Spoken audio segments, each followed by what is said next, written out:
Again, we bring you another episode from Edgar Rice Burroughs' startling book, Tarzan of the Apes. Swinging with easy grace and miraculous speed, Tarzan soon comes upon Captain Tracy, hopelessly lost in the maze of undergrowth. Silently, unseen, Tarzan looks down upon the man and pities his inadequacy. A slight movement in the tall grass behind Tracy catches Tarzan's eye. A tawny shadow, Numa the lion, crouched for a spring. His sinewy legs drawn deep under him, his lean body low, yellow fangs bared, lips twisted in a fearful, soundless snarl. His body sinks lower, crouching for that terrific, deadly spring. Lower, lower, inch by inch, lower. In a moment, there'll be a roaring snarl, a mangled body. Lower, lower. With swift, steady fingers, Tarzan snatches an arrow from his quiver, fits it into the bowstring. With bow pulled taut, Tarzan waits. The lion's eyes glow. His body is tense, ready. Slowly, the merciless yellowish-green eyes close as the huge, dripping mouth opens. Numa snarls. Tracy whirls. Pull into the face of snarling death. Tracy screams. There's a moment of deadly tension. Numa springs. As the lithe, muscular body launches itself, an arrow flies from Tarzan's bow, plunges deep into Numa's side. For a moment, the charge is stopped, but only for a moment. Numa turns, snaps at the arrow buried in his lean side. Tracy starts to run, stumbles, falls. And Numa, in an agony of pain and rage, whirls around, tenses for one more terrific spring upon the prone man. Tracy crawls, rolls, digs his fingers deep into the earth to drag himself to safety. It's no use. Numa springs. Like a plummet, Tarzan drops from a tree, lands upon the hurling beast in midair, his fingers clutching the infuriated beast's shaggy mane. They twist in the air, fall. Tarzan's mighty right arm encircles the beast's neck. The giant paws strike out. Tarzan clings to the brutish neck. Slowly, with sinew-tearing strength, he pulls the great head backward. Twisting, snarling, clawing, backward, backward. Suddenly, Tarzan's knife flashes, plunges with terrific force into the side of the lion again and again and again. Slowly, the great muscles of the lion relax. The yellowish-green fire fades from his eyes. The great head goes loose in Tarzan's grasp. Numa is dead. Dropping the dead lion, Tarzan throws back his head, beats his chest as he sends echoing through the jungle his cry of triumph.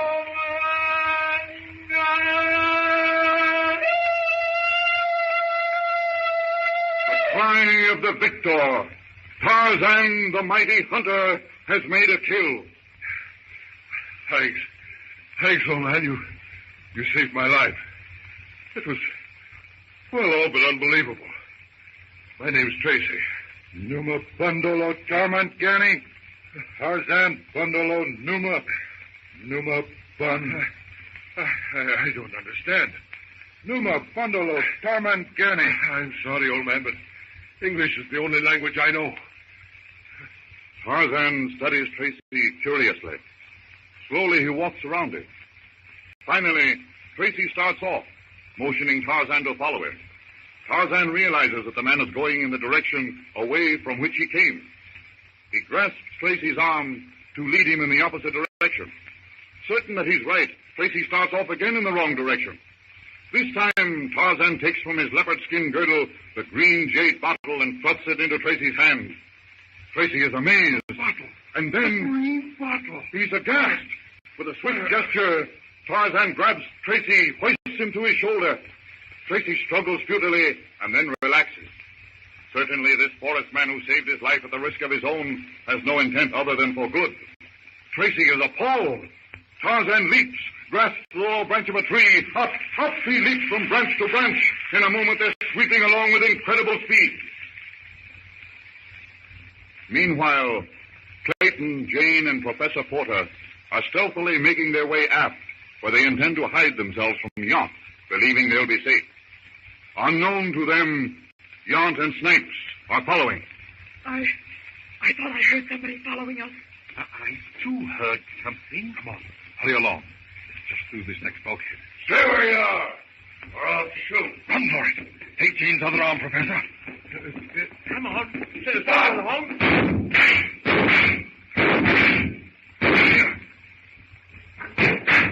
Here. Right. Get in, Jane. Shut the door.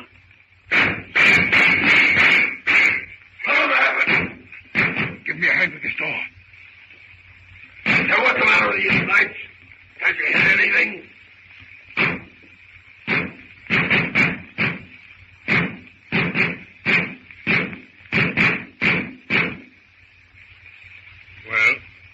minded.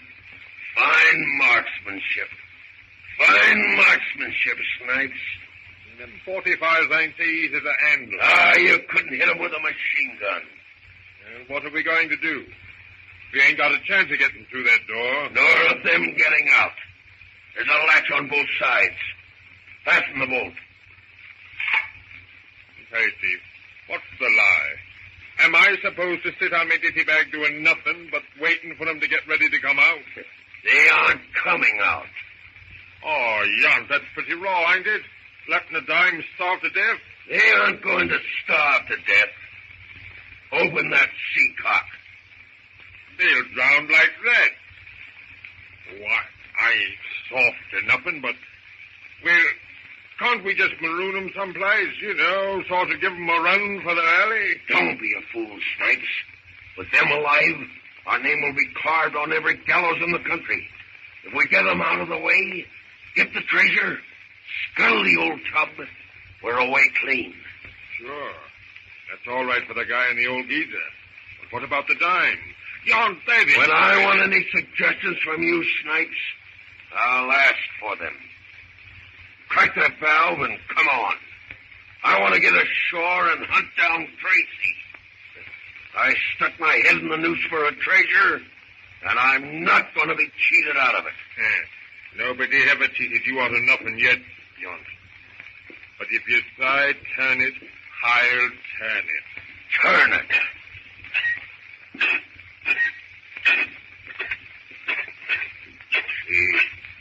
She's on full. As far as she'll go. That ends 3 of our worries. Come along. Have you a match, Professor? There ought to be a lamp in here somewhere. Something just ran over my foot. A rodent of some sort, no doubt. Hurry, Mr. Clayton. Put on the light. Here are some matches. Always the last pocket in which one looks. There's a lamp over there. Oh, what luck. Sure, this is great luck. Lamp's full. Oh, the place is alive with rats. Rather an ancient and fish-like smell, if I may quote Shakespeare. Imagine that beast yawp firing on a Oh, woman. this is terrible. I've been thinking it over, Clayton. The best thing for us to do is to go out, face them, and offer to do anything in return for their word to give Jane safe passage to the next port. Their word? What good will that do? Oh, those terrible, nasty little eyes. By George, look, they're scurrying. Why, half of them are gone already. Thank heaven. What in the world do you suppose started them off that way? When rats desert, it's an ill omen, they say. Look, why, this compartment is being flooded. Oh, let's get out of this. They're going to flood us out. Open the door, Clayton. Oh, do. I'm standing in water now. Well, we might as well go out and face it. When I open the door, stand back. Oh, for goodness sake, open it. All right. Stand back, Professor. Why, the door must be stuck. Put your shoulders to it. All right, now. 1, 2, 3. That door isn't stuck, Clayton. It's bolted on the other side. You mean we're...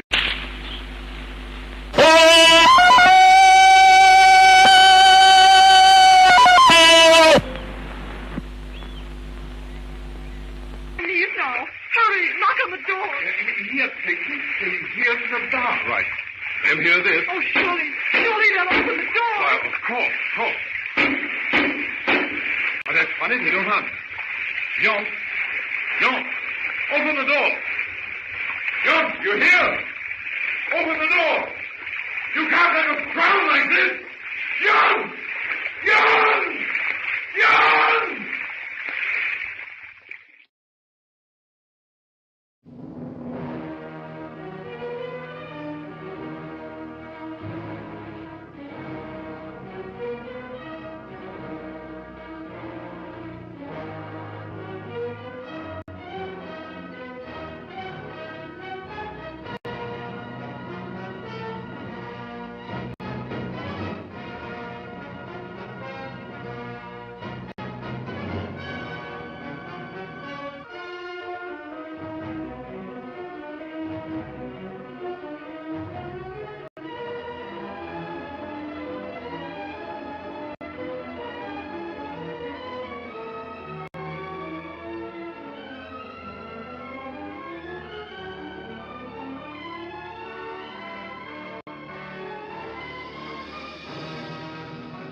Tarzan of the Apes, brought to you from out the pages of Edgar Rice Burroughs' immortal book.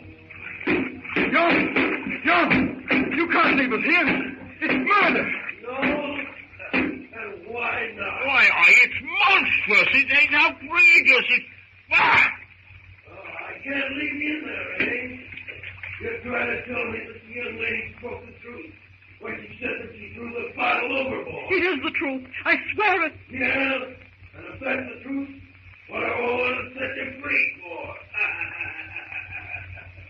By the time Kate gets back with the plans, well, there won't be any waiting tongues left. If ever I get out of here, Yacht, I'll kill you. Get out!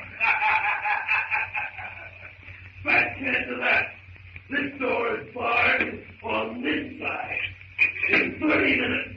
Oh, maybe a minute or two more. The water will be up to the deck plate. Get out! That's a good one. Oh, this is terrible.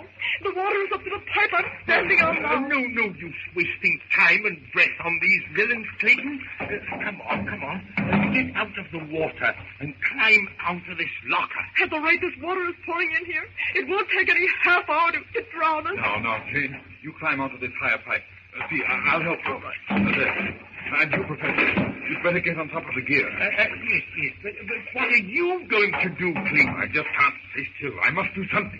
But there's nothing to be done, old man. The water's already 5 feet deep, and... I'm not going to sit here and drown. I won't. I'll think of something. Oh, my dear chap, what can we do? It's all up with us. Even if we could break the door open, they'd shoot us like dogs. Oh, look out. I nearly lost my balance. By Jove. I say, quickly, Jane. That pipe above you. Is it warm, hot? Oh, yes, burning. Then there's steam in it. Now, if only there are tools in the locker. What do you mean, Clayton? What are you... I'm no engineer, but I've heard that if you turn cold water into a hot boiler, the boiler blows up. Well, I don't understand. See, here. This pipe. Well, if we can uncouple this flange, the water will go down the pipe into the engine room. But by the time the water is that high, we'll be drowned. Oh, no, we won't. Quick, Daddy. You climb onto this ridge here. That's right. Hang on to that seam, flange, or whatever it is. And look here, if it's a choice between being blown up and being drowned, I'd just as soon be drowned. Yes, but don't forget, Professor. If we get blown up, so do Yount and his crew. I can't find much consolation in that. Not consolation, Professor, but threats. Make enough noise here and Yount will come to see what's up.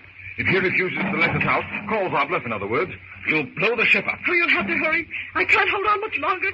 The water is hot. You can't get into that locker now, Clayton. Why, man, it's madness. Can't I, though? Watch. Now, see if I got the right wrench. Yes, this is it. I can't move it. You hold the wrench, Jane. I'll go back for the hammer. Quickly, I'm afraid I can't hold on. Just one more minute. There's the girl. Either we win or... I'll help you, Clayton. I can hang on to that pipe. You can't. You couldn't keep your head high enough. It'll be over our heads in a minute. Ready? Now hold the wrench while I hit it.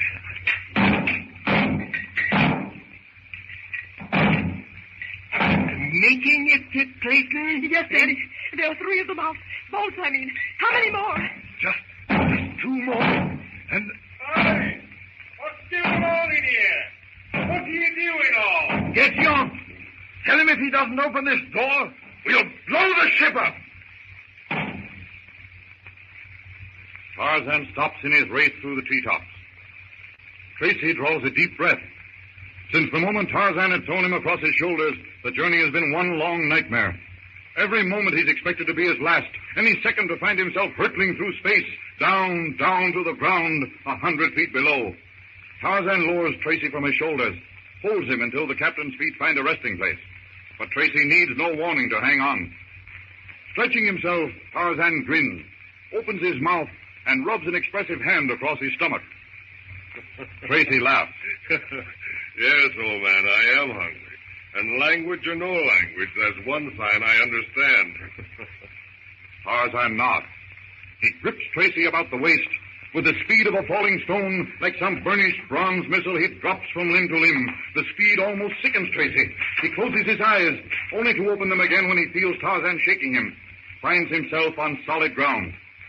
With a word and a sign, which Tracy takes to mean, stay here, Tarzan speeds into the undergrowth. He searches with keen eyes the moss-covered ground. His nostrils quiver. A sigh of satisfaction escapes him. The fine hairs on the nape of his neck stand up. He has seen the spoor of Horta, the boar. Tarzan crouches, moves forward stealthily, his sun-bronzed body melting into the jungle growth. His feet fall on the tangled twigs and leaves with never a sound. There's a crackling of bush ahead. He brushes aside a giant fern leaf, looks into the clearing. There is his meal, Horta, the boar. And Horta has seen the ape-man. With a snarl, the beast lowers his head. Its piggish eyes glint evilly. The curled, foaming lips draw back viciously from the pointed tusks. Its cloven hoofs paw the ground. The tough hide tightens as he tenses for the charge. Tarzan grips his knife. His muscles quiver, stand out like knotted cords against the gleaming skin, waiting for Horta to make the first move. Horta charges. The gleaming fangs, sharper by far than sabors, miss the ape-man's leg by a fraction of an inch. Like a flash, Tarzan drops on Horta's back. The brute stops, leaps forward. Tarzan hangs on. The boar weaves from one side to the other, digs its hoofs into the moss, lashes its tail. Then, a vicious swing of its head, tusks bared. One of them grazes Tarzan's leg. But it's the move that Tarzan's been waiting for. His arm raises and falls. He plunges his knife into the brute's neck. A scream of pain. Horta raises on his haunches, throws himself on his back, rolls over. Upwards, down, sideways, Tarzan's knife flashes again and again. The gleaming steel sinks into the brute's neck, but Horta is not easily killed. Stretching, squirming, twisting, he throws Tarzan from his back. Like a flash, he turns on his tormentor. The maddened brute is on top of the ape-man. Tarzan thrusts both arms upward, trying to keep those deadly tusks from his throat. He raises his knees, strains his back, pushes upward. The veins in his forehead are almost bursting. A superhuman effort as he forces Horta's head back. Slowly, a fraction of an inch, a little more yet. Horta strangles, gasps, closes his eyes, turns his head. Tarzan draws his right arm back, brings it forward with a blow like a sledgehammer, buries the knife in the brute's throat, and throws the carcass aside. Tarzan jumps to his feet, places his foot on Horta's neck, and from his powerful throat comes the victorious cry of the great ape.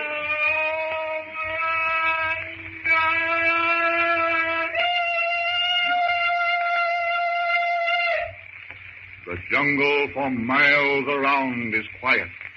Even Numa stirs uneasily at Tarzan's call. Suddenly, Tarzan hears a call the jungle has never heard before. Tarzan stops. The sound comes from the place he'd left Tracy. Leaping like a panther, he bounds across the clearing. Heedless of noise, he sweeps aside branch and vine that bar his path and bursts into the open. The crying is weaker. Tracy, searching for water, has wandered away from the spot where Tarzan left him. He's trapped in the quicksand. His arms rest like flails. His fingers clench and unclench, grasping, striking, clawing, reaching for nothing in an agony of despair. Tarzan gestures to him to be still. In his frenzy, Tracy pays no attention. The sand is up to his middle. He feels it sucking, pulling, drawing him down.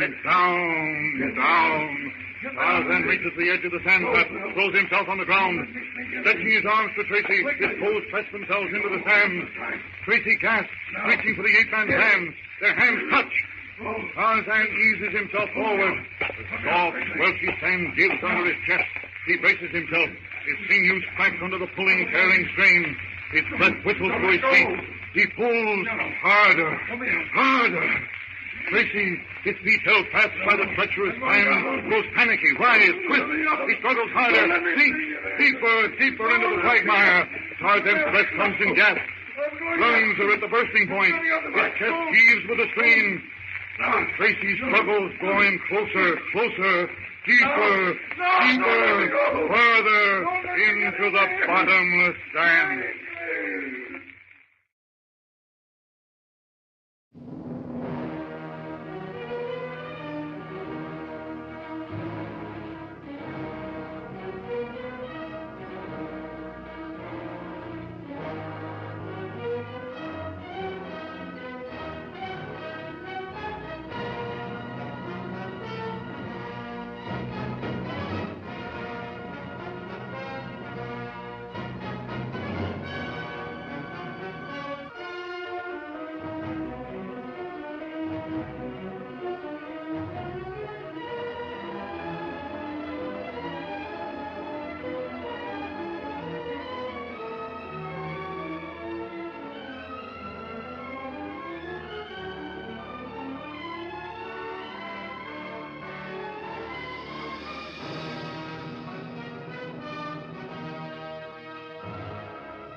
Tarzan of the Apes, brought to you from out the pages of Edgar Rice Burroughs' immortal book. Tarzan feels his hold giving way. The sucking, slithering sand has drawn Tracy down too deeply for the ape man to pull him out. For 2 hours, Tarzan has fought with death. Now every nerve, every muscle, every fiber of his strong body aches and pulses with the unnatural strain. He tries to free his hands. Tracy, feeling the movement, struggles in frenzy, grips more tightly. His nails dig into the ape man's wrists. His glazed eyes stare unseeingly before him. Again, Tarzan tries to free himself from the deathly grip. Again, Tracy clutches at his salvation, Tarzan's arm. With a mighty effort, Tarzan braces himself. His tortured lungs feel the relief of his scream.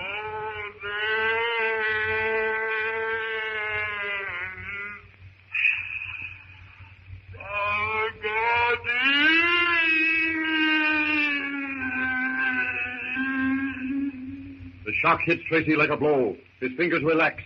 Clutch again, open and close convulsively, claw-like. They grasp at the air. Tarzan has freed himself.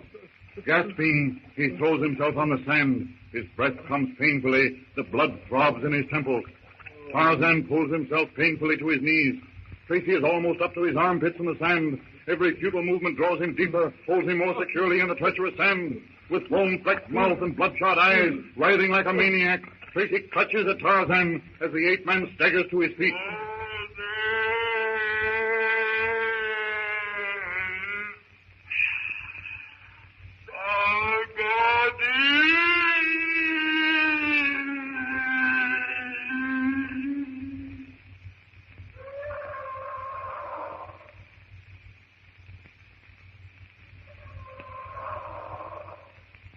Tarzan hears the answering call from the tall trees. The apes have heard.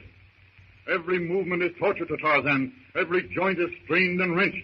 He glances at Tracy, feels his side to be sure that his knife is there, and starts for the nearest cottle tree. His fingers are almost numb with pain as he pulls himself up from branch to branch. Up, up, up he goes, sits astride a branch, and hacks the tough joints of a creeping vine. The knife that had so easily killed Horta finds the fibers of the vine a different matter. Tarzan slashes, pierces. The fibers part. The ape man gauges the distance to the ground, drops like a sounding lead from limb to limb, throws himself clear and grasps the broken vine. Side to side, swinging like a pendulum, breaking his fall with feet and elbows, he tears the sturdy tendrils from that parent tree. Close to the ground, hanging to the vine like grim death, he shoots through the leaves. At last, he reaches the ground.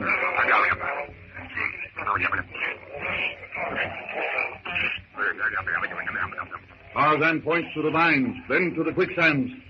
The smaller apes bound forward. The older take their time. Tarzan leaps into the quicksands.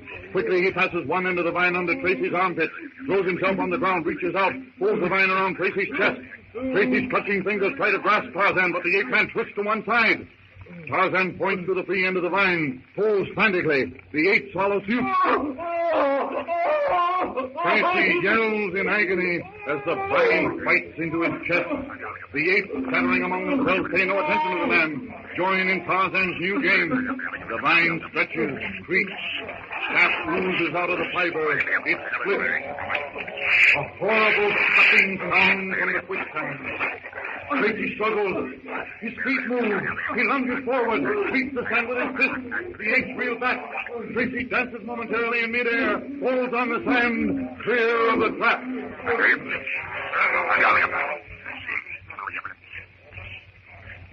Meanwhile, aboard the steamer, Snipes, hearing the hammering in the hold, has gone to find Yonk, and Clayton works desperately to loosen the last remaining bolt.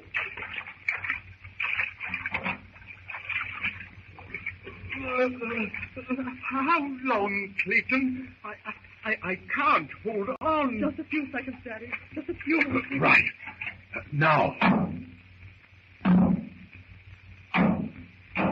Hey, what's going on in there? I'll give you 10 seconds, Yonk. One more blow of the hammer, and the water goes to the boilers. Quick, men, to the boiler room, and set the valve to the hole. I'll still be likely, behind. Over the side for me, it is. That's right, men. It's too late. The water's over the pipe now. One blow from the hammer, and we all go together. Come on, Knight. Young still slow on the takeoff. If he opens the door, the water will rush out. And then it'll be high enough to let the boilers. When the door opens, hang on till the first rush of water is over.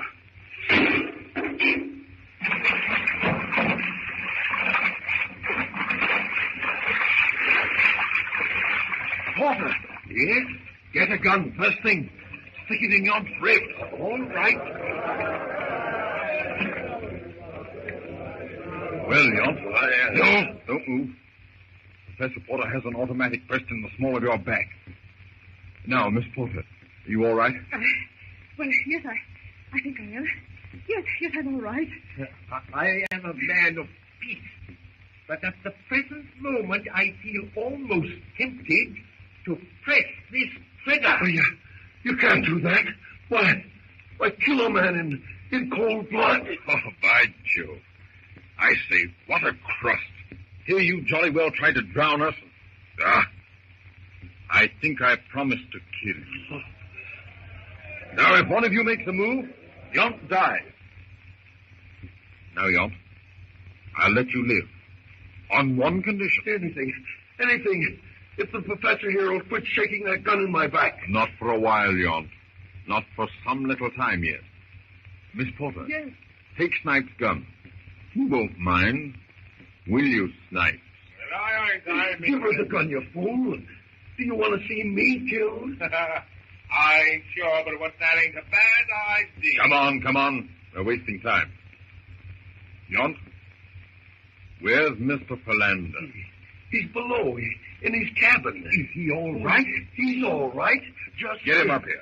Yes, sir. And Yont, Yes, sir. get a boat ready. That's it, mate. Fill the boat for them. I'll turn them free. You'll do as you're told, Yont, or the professor's finger will itch and... Anything you say, Mr. Clayton, anything. Miss Porter, Yes. will you go below, get all your things that you can carry, and stow them in the boat? Yes. Now, Yont, I want water, provisions, clothes, a good compass, rope, matches, firearms and ammunition. Yes, sir. And Yont, Yes, sir. Yes, sir. rockets. And be sure they're good ones. White, red, green. Yes, sir. Yes. And Yont, Yes, sir. not only pistols, but 4 rifles. Now, Yont, order your rats. So late there, mate. You heard the gentleman's orders.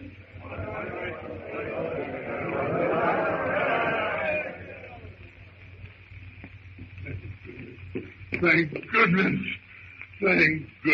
Well, Tilly Philander, what have you been doing? Doing? I haven't been doing anything. I've been done too. Yes, I know. We haven't been able to think of a good name for them either. Don't you move, Yont, or I'll shoot. They locked me in the cabin. Accused me of hiding some map or something. Threatened me with some very refined methods of torture. No, I think this is all. Why, hello, Mr. Philander. Why, hello, James. You've brought our hunting clothes, eh? That's the thing. And all the spare shoes. We might be able to make some dresses and kilts out of grass, but I like shoes. I'll relieve you of the gun, Porter. If you'll go below and get some razors... I and didn't allow- forget them. I went to your cabin, Cecil, and brought your kit. Oh, good girl. And now I think that What's we have... going on here? That's right, Tilly. While you were loafing... Now, you listen to me, Professor Archimedes Q. Porter. If it's going to be Everything's in the boat, Mr. Clayton. Fine. Now, Yont, I'll hold this gun on you till Miss Porter, the professor, and Mr. Philander are in the boat. Then the professor will keep you covered till I get aboard. How's that? But, sir... Doesn't suit you, eh? Well, we'll row away a few hundred feet, and then you can get out. But, sir, that ain't right, sir. What's the matter? Can't you swim? No, sir. I'm the shark, sir. Well, that's too bad. Let's swing out the boat.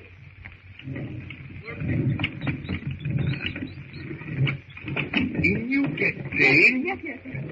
And you, Tilly. After you, Professor. In you get. And stop arguing. All ready, Mr. Clayton. Right. Lower away.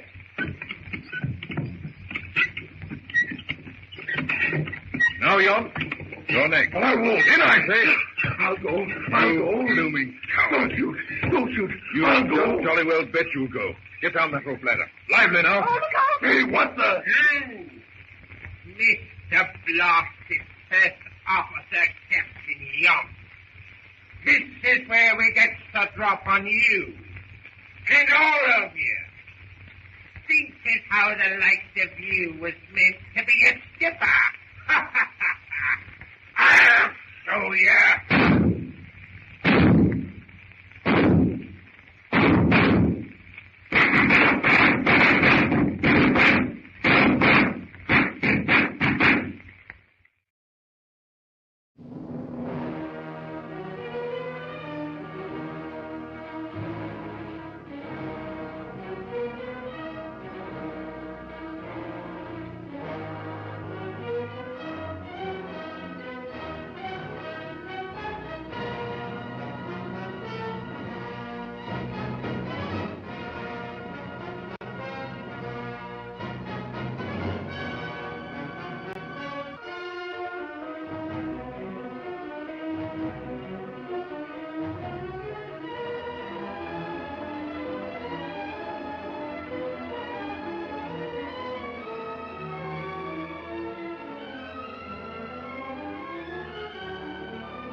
Tarzan of the Apes, brought to you from out the pages of Edgar Rice Burroughs' romantic novel. Down, everybody. Down in the bottom of the boat. Snipes, you limey swab. Drop that Drop him, I. Here, take this one. You fool, Yon. Don't antagonize them. 2 holes in the boat already, Yon. That's bad enough. And I can't swim with that crew shooting at me in the water. Nor me neither. But it's these. Snipes! Snipes! Yes, Mr. Bloomin' First Officer Captain Admiral Young. What did you eye me for now? If you kill me... If. Ain't that a good one? I've only been trying with you, I have. When I get ready to pop you out... When you do, Snipes, who'll navigate the ship? I will. I. You will. You. Why, you can't even keep her on a straight course. You can't read a chart. You couldn't take a bearing to save your life. You navigate a ship. Why, you... Well, that changes the situation, eh, my fine sailors? Bunch of land lubbers, wharf rats, scum. No, easy, Yon. Easy. Easy ain't the way to handle rats. Wait till I get aboard. Lay down those guns. Quick now. I'm coming up the ladder. If one man has a gun in his hand when I get aboard, I'll do something that ain't been done for years. I'll keel haul him. As soon as he gets up on deck. Yes, we'll pull away, head for the shore. But they'll shoot. Not if we're quick enough. Professor, can you row? I don't know. I haven't for years. Not since college. Nor have I. How about you, Belinda? I couldn't say. I never tried. Anyway, let's grab the oars at the first chance and keep pulling to the left. Now, my beauties. No, Chief, no. What did you call me? I mean, Captain, That's better.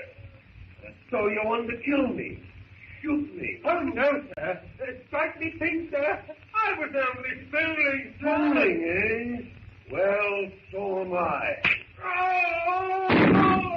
Oh! Now, they're fighting among themselves. I'm afraid I'm not too much good. Never say die, Archimedes. Perhaps we'll get far enough away. Can I do anything at all to help? Yes. Take that rifle. Keep your head below the gunwale. If you see a suspicious move, shoot.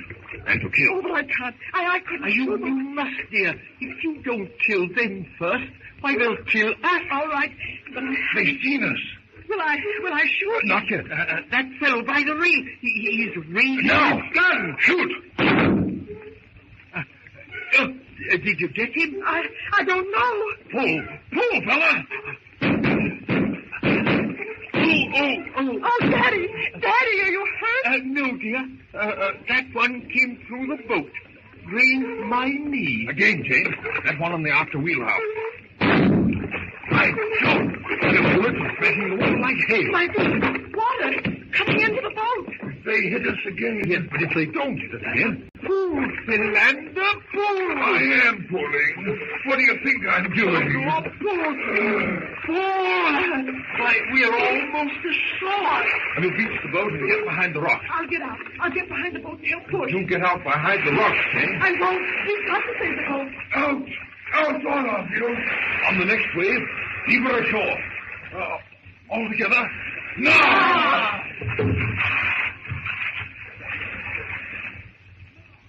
Meanwhile, on the beach, we come on Tarzan, the apes, Tracy. The last wrench pulls Tracy clear of the quicksand, throws the apes back. Tarzan leaps to his feet, springs to Tracy's side. His torn, bleeding fingers work feverishly to free the captain from the tangled vine. The apes, their attention drawn from the game of pulling Tracy free, centers on Tracy himself, Delp. They start forward. Tarzan glances up, yells to them to go back to the jungle. They stop, but only for a moment. Their long arms swing forward. Closer, closer, closer yet they come. Tracy, stunned, racked with pain, only partly conscious, struggles. The apes see the movement, start forward. Again Tarzan calls to them to go back. A jerk frees the vine from Tracy. Tarzan lifts him to his shoulders. A glance shows him that retreat to the jungle is cut off. He starts to run, heads for the sea. The apes follow quickly. They're gaining. Tarzan's double burden forces his feet into the soft sand, but he struggles on. The distance between them lessens. The apes are dangerously close. Tracy stirs, opens his eyes, sees the apes, knows Tarzan can never make it. Put me down! Put me down! Tracy shouts. Tarzan understands the meaning, if not the words, puts Tracy on his feet, points to the sea, then wheels around, arms outstretched, face to face with the nearest of the apes. They stop. It is different. Again that shout to go back. Some do, some stay where they are. Not so Turcots, biggest of the tribe, and Tarzan's enemy. He comes steadily, stealthily, cunningly forward. The ape growls, reaches forward, lips curling, fangs bared. The bristling hair on the bull neck stands out, muscles bulging.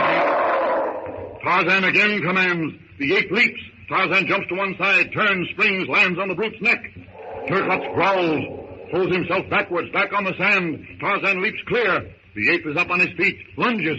Tarzan reaches for his knife. The ape watches, hesitates. Tarzan leaps, every muscle tense.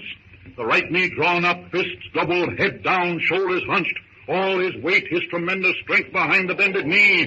Pull the ape's stomach. The ape falls, doubled up, all the wind knocked out of him.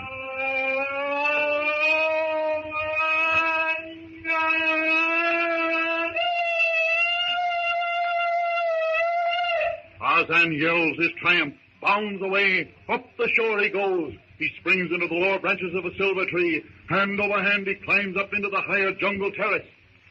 A glance through the foliage shows him Tracy, well on his way, swimming to the steamer. He fills his lungs with a sigh of satisfaction. Good to be back in the treetops again. The raucous screeching of unseen parrots and the tangled branches overhead is music to him. He lifts himself clear of a brilliant emerald whipsnake dozing in a patch of golden sunlight, drops to the trail again, and swings into the well-worn path through the matted labyrinth of jungle green.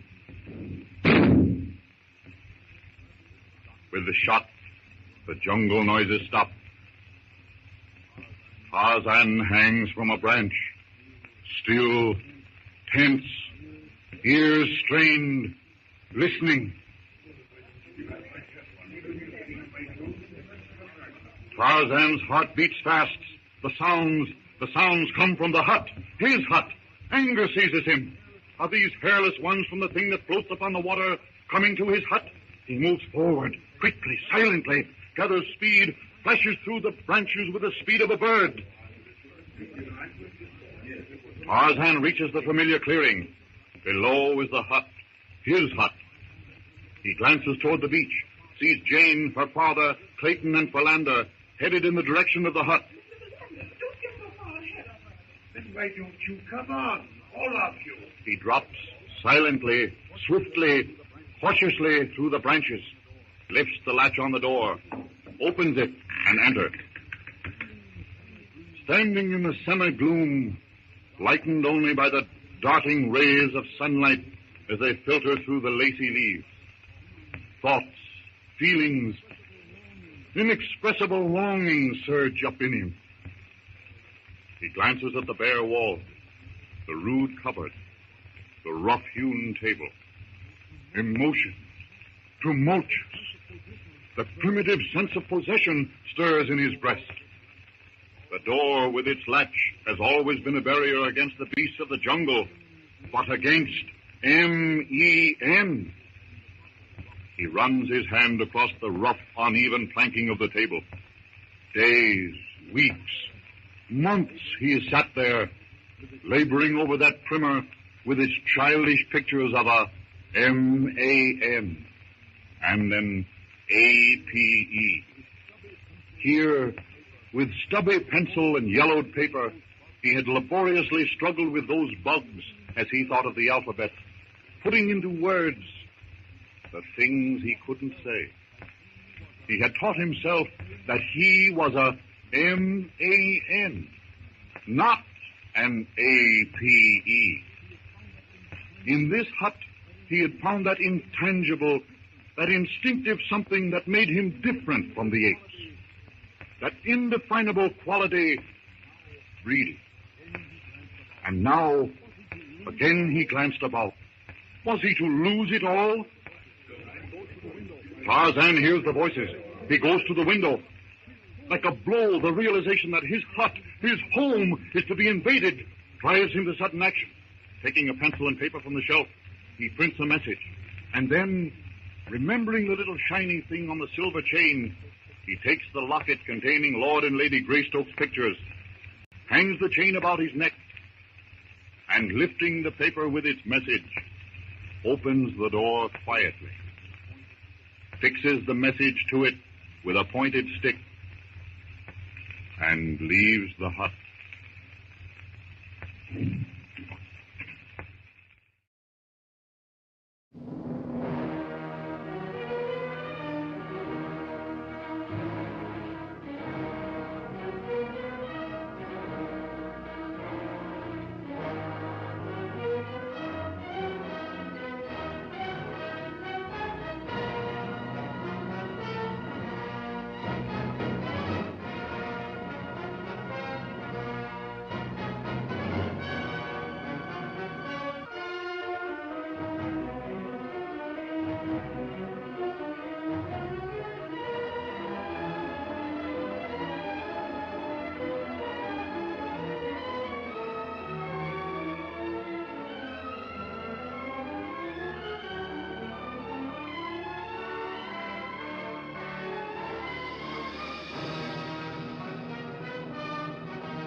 Tarzan of the Apes, brought to you from out the pages of Edgar Rice Burroughs' immortal book.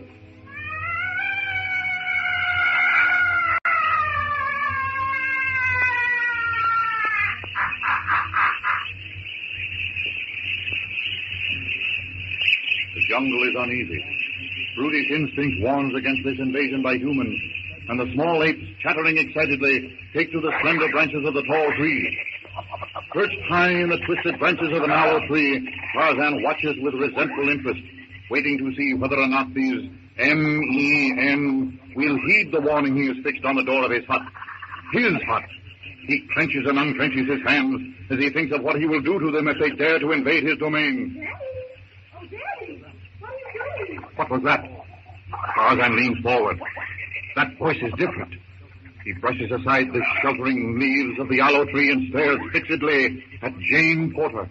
His heart beats faster. Something, he knows not what, stirs in his breast. This M-A-N is not like the other. It is lighter, fairer, more graceful. Tarzan's eyes eagerly follow Jane's every movement. With effortless ease, he reaches above him, pulls himself to a higher branch to better his view. The difference between Jane and the others puzzles him. Instinctively, he feels it, racks his brain seeking a comparison. Lithe, graceful, like Sabor the lioness, compared to Numa, her lord and master. More like the she-is of Mongo's village, where he gets his arrow. And he touches the quiver on his back that reminds him he will have to go there again soon. Brave the horrors of that cannibal kraal and plunder the chief's hut for a fresh supply. He looks again at Jane. That must be it. This M-A-N must be a S-H-E. All the resentment against the invasion of his home falls away from Tarzan. If she is to use his hut, then they can all use it unmolested. Tarzan reaches out, grasps the tough stem of a giant ivy vine, and with scarcely the disturbance of a leaf, drops rapidly hand over hand to the spongy moss floor of the jungle carpet. Moving the tall grasses and shrub plants, he skirts the clearing about the hut. With the caution born of the jungle, silently, stealthily, Tarzan creeps toward the approaching party. Well, those blighters seem to have stopped firing. Yes. I'm glad, too.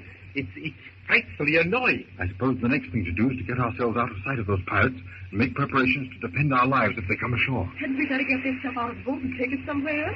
May I make a suggestion? Since Mr. Clayton here is an army man, and we seem to be embarked on a sort of Robinson Crusoe or a Swiss Family Robinson affair, I would humbly suggest that Mr. Clayton be appointed head of the party. Well, now, I feel that I'm not Harry, Clayton, now you must assume the responsibility. I'm in favor of it. It'll leave me to pursue my archaeological investigation unhampered by petty details. But I am much more interested in something to eat just at present. Well, then I say, let us eat. Cecil, you're a man after my own heart. He may be a man after your heart, but he's the man Shakespeare must have had in mind when he said, "Let good digestion wait on appetite." I'm as hungry as a bear. Well, then, here is a can of beans. Oh, horrors. Does the first meal have to be beans? Well, here is some canned sausage. Oh, and some hard biscuits. A meal for a king. I'm really quite hungry myself. Cecil, open this can for me, will you please? Certainly. And I think if we use water from one bottle at a time, we can keep track of our supply more easily. Your glass, Professor? My glass? This tin mug. Thank you, Clayton. Thank you.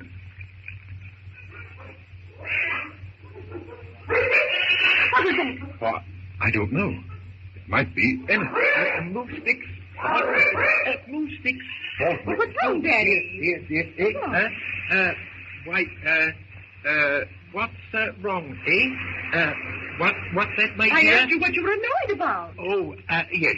I've mislaid one of my books. Oh. Well, Daddy, we have just escaped with our lives. Here we are, stranded on the west coast of Africa, and you're worried about a book. But it's a very fine book, my dear. One by Professor... Oh, no, I can't for the life of me remember the man's name. But it's about... let me see now. What is it about?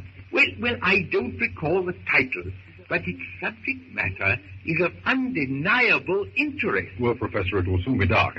I think we ought to see about getting some sort of a shelter ready for the night. I don't like to build a fire so close to the jungle, but at the same time, we have to think about wild animals. Wouldn't we be safe on the beach? I don't like the idea of being within gunshot of those pirates. There now. That's the sort of thing I like. By the way, where's Philander? He wandered up shore. He could look out for himself. I hope. Don't be too sure about Philander. He is as helpless as a child. Why, the number of times I've had to look out for him. He's a regular old fossil sometimes. Hey! What's the matter? There have been people here before us. Just like Philander. Of course there have. Hadn't I told you that the theory of the land of the two rivers being the cradle of civilization is erroneous? Hadn't I always maintained that here in Africa lived the prehistoric man? Listen to me, Professor Archimedes Q. Porter. I'm not talking about prehistoric man. I'm talking about a hut. Why, that's amazing. How could it... Well, someone must... Look, here it is. Years ago, this must have been quite a clearing. Say, there's a notice on the door. This solves our difficulties for the night, anyway. What does the notice say? Don't touch it, Philander. It may prove to be a very valuable document. It is a very valuable warning if it's true. Listen. This is the home of Tarzan, the killer of many beasts. Do not harm the things that are Tarzan's. Tarzan watches, and it's signed Tarzan of the Apes. But what can it mean? I don't know, but it's obviously many years since the cabin was built. But that warning is recent. See, it is not even faded. Why, Professor, the paper's yellowed with age. Bother the paper, the writing. I mean the printing is fresh. There doesn't seem to be anybody inside. Then I suggest that we all take possession. I agree, Professor. In just a few minutes it will be dark. We ought to get as much of our gear up from the boat as possible. Oh, I'm so thrilled. Let's go in.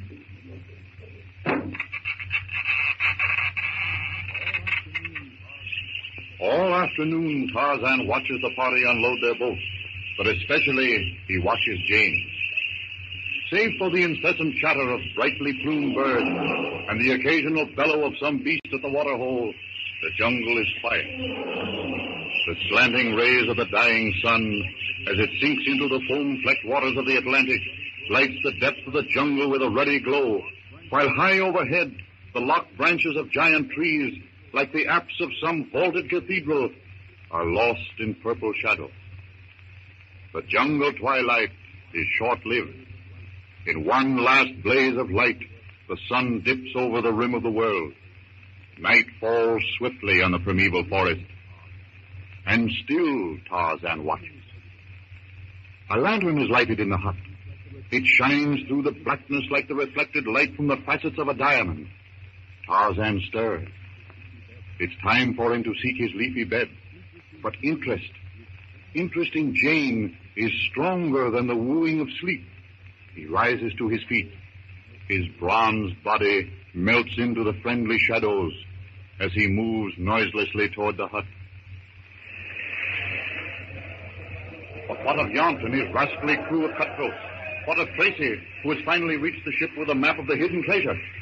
Yount has ordered out a boat, loaded it with picks and shovels, and with the map clutched in his grasping fingers, has brought his gang of ruffians ashore. According to this map, we go 150 paces north from this rock, then 50 paces east, then 15 paces south, and she should be there. Don't say how many feet down, though. The only way to find that out is to dig. So get busy. Who are you ordering of? Oh, ain't you gonna do no digging? I'll have you understand, Snipes. I'm captain here. Listen to him, Mike. Captain. And what about Tracy? Ain't he? He's only alive because I need a navigating officer. But if he tries any monkey business, it'll be curtains for him. And it'll be the same for any man that tries any monkey business with Captain Yount. Now, come on now. Show some speed. Get digging. Oh, you ain't going to take a shovel, eh? No, you limey swab. All right, then. If you won't take a shovel, you'll take a pickaxe.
Tarzan of the Apes, brought to you from out the pages of Edgar Rice Burroughs' amazing book. Well, a hut is certainly more than I expected to find in this. Hi, Joe. Professor, keep Jane outside a moment. What's the matter? Skeleton. What are you two whispering about? Oh, nothing, my dear. Just a moment. You see, Jane, In simple language, my dear, the previous inhabitants of this hut, poor souls, evidently met their end together, with the inevitable result that... That their bodies are still here? Oh, no. It must have been years ago. Then what you are trying to say is that there are two skeletons and... 3 to be precise. There's a baby in this crib. Oh, how terrible. Oh, the poor thing. To think of them all alone. Well, now, Oh, don't be upset. It happened a long time ago. You just sit down outside. It'll only take a few minutes. I'm not squeamish. Not after our experiences of the past few days. All right. You can put things in order. If you don't mind. Just put them where you want them. I understand. Get ready to set up housekeeping in our new home. That's the idea. As long as you can see the humorous side of things, well, I'll have no fear. Ah, Philander. Yes? What? Your attention and your advice. Delighted. Take a look at this baby skeleton. Ah. Extremely short tibia and elongated radius. The skull, Philander. Don't be so obtuse. And I see decidedly anthropoidal characteristics. Amazing. You don't suppose... Hey, will you come here? Where do you want your mussy old book? Coming, my dear. Say nothing to the others, Philander. We don't want... All right. Now, what is it, dear? You said something about books. Yes, here they are. Where do you want me to put them? Oh, yes. I think this cupboard is as good a place as any. Well, that's where I'm going to put the canned goods, and I don't... Well, my dear, I don't think either the canned goods or the books will suffer if they are placed together. Does anyone know where that pressure lamp was put? It's getting dark. While we haven't an inexhaustible supply of fuel, still we might as well use it tonight. I think. In fact, I'm sure. It's in the same box as the canned sausage. At least that would account for the remarkably strange taste of the sausage. Well, apparently you're right. Here it is. Oh, that's much better. Well, it's certainly going to be a treat to sleep for once in something like a house again. And, Cecil, I'd feel much safer with the door closed. Of course. Tarzan swings himself leisurely along the upper jungle terrace. A pale moon sends streaks of shimmering silver across the waters of the bay. The swaying trees cut fantastic shadows on the spongy moss 100 feet below. Though Tarzan's body moves leisurely, his mind races. He's watched Clayton and the party unload their boat and move their gear to his, Tarzan's hut. And strangest of all, these men have not fought. Tarzan stops. He leans forward, listening. The sounds are coming from the beach. He glances toward the hut. The lamp glows dimly in the distance. He pulls himself higher, branch by branch, to the crest of an acacia. Now he can see. Down on the fringe of the jungle, close by the sea, a light gleams. And a light means men. Instinct, reason, tell him that these men are dangerous, are from the thing that floats upon the water. With lightning speed, he drops, limb by limb, down into the inky blackness of the denser foliage. His body swaying, his strong fingers steel-like, certain of their hold, grasping the branches with ape-like accuracy. His feet touch the leafy carpet, and skirting the treacherous, gnarled branches of a wait-a-bit thorn bush, he glides through the clump of bamboo. Tarzan stops. He sees the pirate crew gathered about Yont, a big man with heavy, beetling eyebrows. The big man waves his arms and points angrily at the ground. A little man detaches himself from the group, picks up a thing like a club. The big man doubles up his fist, shakes it in the little man's face. The little man swings. The big man steps back, but too late. The club-like thing crashes the big man to the ground. You killed him, Snipes. I meant to. What's the use of the likes of him? All he could do was holler. He couldn't work. But he could navigate. Not the word about styling a bloomin' ship. Well, never mind.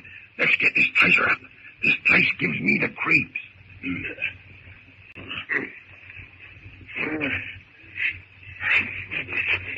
Bloomin' hard ground. Awful what I said. Snipes, look there. Through the trees. There's a light. Strike me pink appetite. That balmy old professor and his gang, eh? Now what's the matter? A ship. See her lights bearing down on our port bow. King. Yeah? Grab up their lamp. Give Harry the signal to douse our running lights. That's that bloomin' cruiser what we sighted the other day. No use, Harry, dousing the running lights.